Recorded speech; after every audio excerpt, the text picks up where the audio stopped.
Parati kaming sinisisi na ibinaon daw namin ang dangal ng Senado. Ang totoo, nawala ang dangal ng Senado nung pinagtatakpan yung mga mastermind ng flood control, nung hininto yung blue ribbon. Doon talaga nabaon yung dangal ng Senado. Aminin natin, itong mga takbuhan, sigawan, alitan, bardagulan, sabihin natin, hindi naman yan eh. Yan na lang ang offshoot ng ugat ng problema na hindi matuloy-tuloy yung flood control. Pagkatapos, lumala pa from flood control, naging tsa-tsa pa at term extension. Doon naman talaga nababaon ang aming institusyon ng Senado, ng inyong Senado. Doon talaga nagkakaproblema. Ngayon, kung ano ang itutuloy, inaasahan ko na mag-uusap-usap sa mga susunod na araw at sana magkasundo na kasi hindi naman maganda itong sila na ang nagsabi ng napaka-unparliamentary na kulong na ang dalawa sa inyo. Kaya pinagpipilitan ninyo. May ganun eh. Eh hindi ba unparliamentary at offensive naman yun? Kaya eto nga, sana magkasundo na yung dalawang panig. Titiisin na namin sila. Tiisin na rin nila kami. Pero wag naman ganun. Pag sila, pwede. Pag kami, hindi pwede. Eh hindi naman tama yung ganun.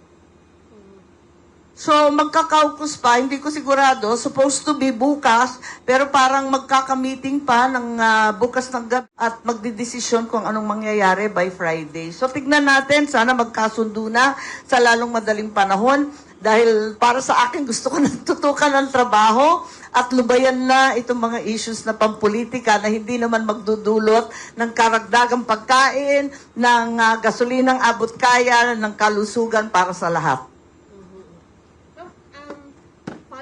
Do you see, anything happening between now and Monday that would change siguro yung conditions ng pag pinag-usapan niyo ho uli ito sa Monday? Ako yung si Hope Springs Eternal. Kaya inaasahan ko na kahit papano we'll be able to go back to work. It's important. Isang linggo na lang kami kung tutuusin. 3 araw na lang natitira eh. Magre-recess na kami ng June 3. Tapos na yun eh. 3 araw na lang natitira, nagkakarambola pa eh. Tama ba yun? Kaya 3 araw na. Ang dami pang nakasalang. Meron pa tayong krisis at emergency na hinaharap. Ang nakatutok lamang, ang tinututukan lamang, puros politika. Ito talaga, nakakahiya ito sa ating bansa. At ito talaga ang nakakahila ng dangal ng Senado. Alright, mag-reaction tayo dito mga kababayan no, sa mga pahayag ngayon ni Senator Amy Marcos matapos nga yung intense na pangyayari kahapon doon sa Senado. No? At I agree, no? Ito rin yung naisip ko noon talaga mga kababayan, no? Yung itong 11 minority senators na talagang ang lakas loob nilang mag-claim na gusto nilang ibangon yung dangal, yung integridad daw ng Senado na nawala, bumagsak nung napatalsik si Tito Soto mga kababayan. So ito rin yung naisip ko no, na sinabi ngayon ni Senator Amy Marcos na nagsimula nga na bumagsak yung dangal no ng Senado nung inupuan ng mga dating majority no itong grupo nila Soto yung investigation nga ng flood control. So hindi ko lang talaga maisip no kung saan humuhugot ng kakapalan ng mukha na sinasabi nilang gusto nilang ibangon yung dangal ng Senado samantalang ang dami nang nanawagan ng mga taong bayan na ituloy yung investigation ng flood control. Si Senator Marcoleta talagang inaano na niya si Ping Lacson, talagang nagpatutsadahan na sila no sa kanilang mga privilege speeches at tila baga naging personal na yung birada ni Lacson din kay Senator Marcoleta, pero wala pa rin silang ginawa mga kababayan. At ngayon nung napatalsik na yung liderato nila, wala na sila sa kapangyarihan sa Senado, ay gumagawa sila ng mga rason at dahilan at mga alibay na nasira na daw yung dangal ng Senado no. Bumagsak na daw, wala na daw naniwala sa Senado mga kababayan,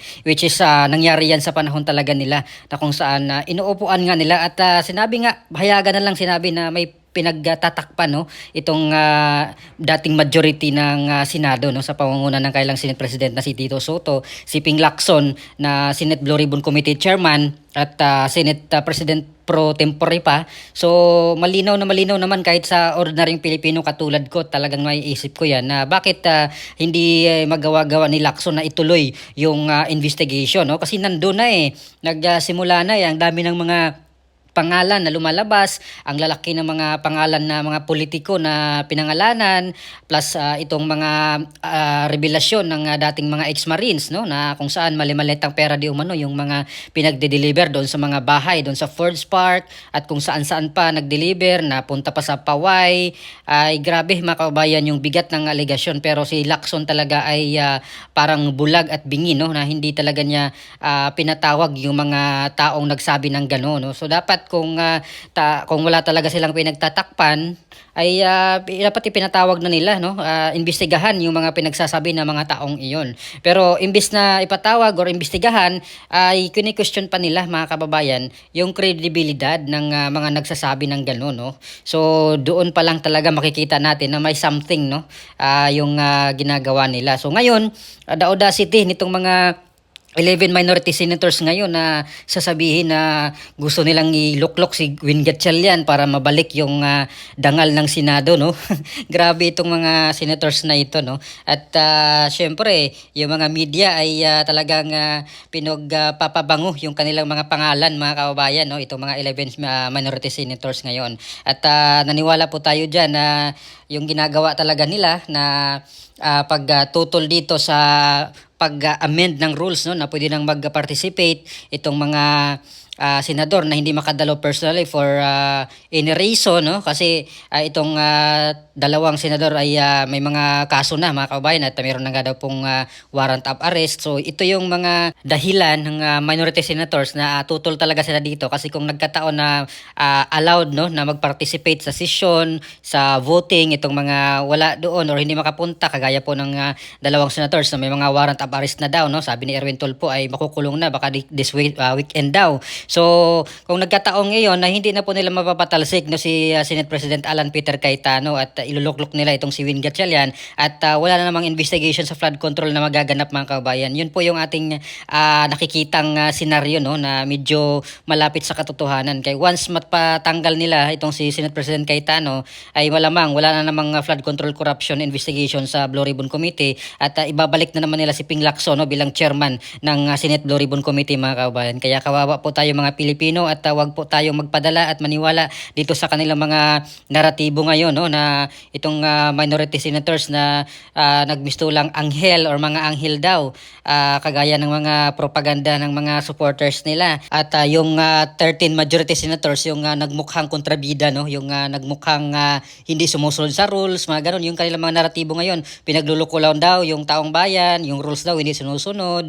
At mabalikan lang po tayo, mga kabayan, no, dito kay Leila de Lima nung nakakulong pa. Itong sila Risa Hontiveros, sila Kiko Pangilinan ay meron din pong hiling niya, no, nung payagan daw na maka-attend si Leila de Lima through online, mga kababayan. At naka-participate si Leila de Lima through online, mga kababayan. Pero ngayon, ito sila Risa Hontiveros, sila Kiko Pangilinan ay iwan ko parang nagka-amiss siya, no, mga kababayan, na wala daw sa rules, no. At talagang nanggalaiti sila dito sa pagtutol, no, dito sa pag-amend ng rules nga na pwede na mag-participate yung mga senador na hindi makapunta sa Senado for any circumstances. At malinaw naman talaga yung mga plano nila na gusto talaga nilang patalsikin itong si Senate President Cayetano para hindi na makaboto itong mga senador na kung halimbawa ay makakulong na or makukulong na ay yun po yung pakay nila talaga, makuha nila yung mga gusto nila, no, yung pabagsakin yung majority ng senators ngayon, mabawasan ang numbers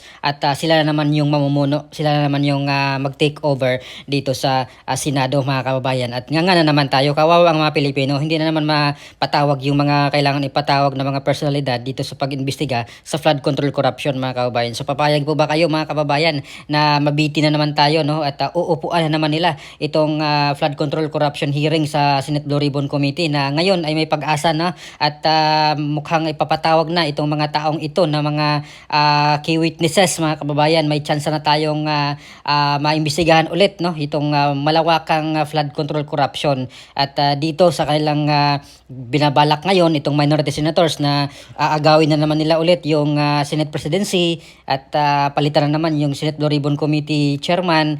Yun nga, doon napapunta mga kababayan, uupuan na naman nila itong investigation ng flood control. No? So ano pang masasabi nyo dito mga kababayan sa statement ni Senator Amy Marcos na talagang itong dating majority, yung grupo nila Soto, sila yung nagpabagsak ng dangal ng Senado dahil inuupuan nila yung investigation ng flood control corruption. So please comment down below. Maraming salamat. God bless po sa ating lahat.